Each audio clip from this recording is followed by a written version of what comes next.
Thanks for joining us for another Pro Charging Systems technical support video series. In this video, we'll be going over the setup and functions for our Sentinel 10 maintainer. Come with us as we learn how to use the S10. The Sentinel 10 maintainer will come with a quick start guide, the main unit itself,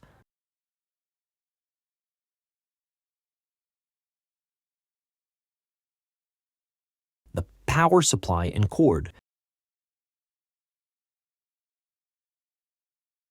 and lastly 10 alligator clips in 2 packs of 5.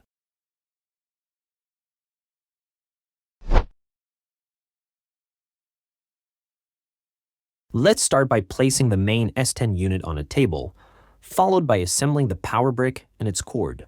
We'll want to make sure the brick and cord fit snugly together. Now that the power supply has been assembled, you will see a green light on the power brick. Take the barrel adapter and insert it into the Sentinel 10. The display screen will then illuminate so you can now access the settings before attaching the batteries.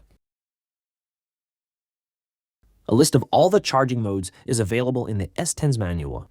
Access this manual by scanning the QR code located on the front of the unit, or by visiting Pro Charging Systems website in the support section. The mode chart is located on page 7 of the manual.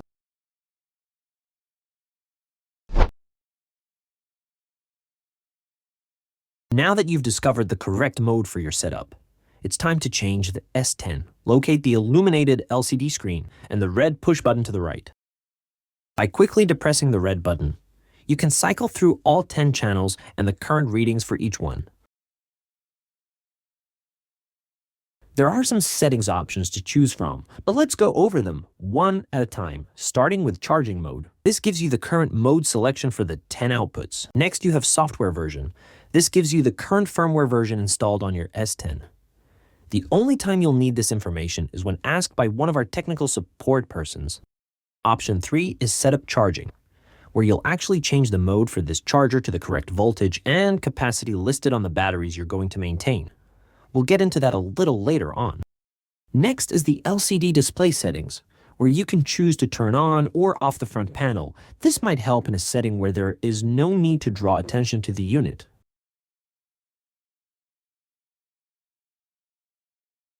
Setup charging is the main option to focus on.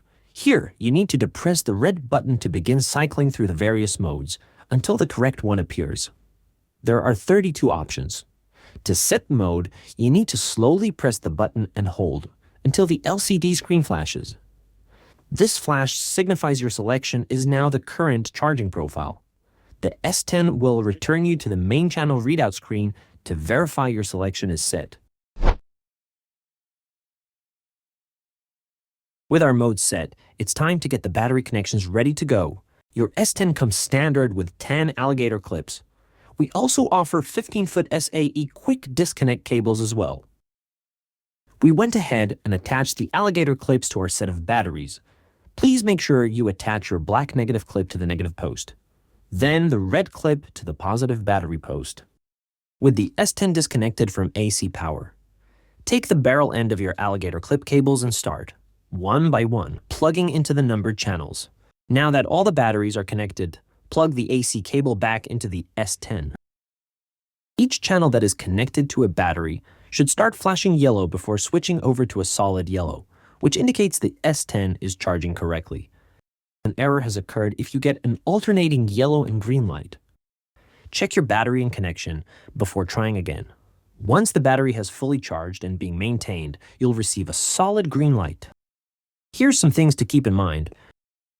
Do not connect more than one battery to a single channel. Do not connect multiple outputs to a single battery. Do not connect to batteries in a series. Do not connect multiple voltages to the S10 at the same time. And a battery discharge to less than 2.4 volts will not pass initial testing. If you have any questions or need help walking through this process again, give us a call Monday through Friday, 8 a.m. to 5 p.m. Central. Our customer service team is always ready to help.